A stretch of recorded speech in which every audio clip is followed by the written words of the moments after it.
এখন বাজে কটা? 6:30 না 5:30? 5:30 তাই না?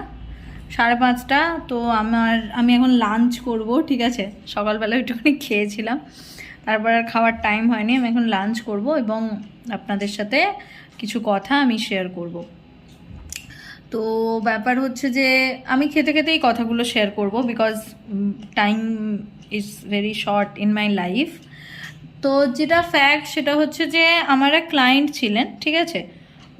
আমি নাম ডিসক্লোজ করছি না, তো সেক্ষেত্রে ওনার একটু প্রবলেম আছে বিষয়টা। আমি টোটাল বিষয়টা আপনাদের বললে আপনারা বুঝতে পারবেন কেন। তো উনি আজকে থেকে প্রায় মোটামুটি আপনার 1 বছর আগে, ঠিক আছে, আমার কাছে এসেছেন। ওনার বোলেরো পিক আপ ছিল, ঠিক আছে? তো এবার উনি এসে আমাকে বলছেন যে ওই আজকাল মানে যে হয় না, মানে ডুপ্লিকেট পলিসি হয় না ম্যাডাম, তো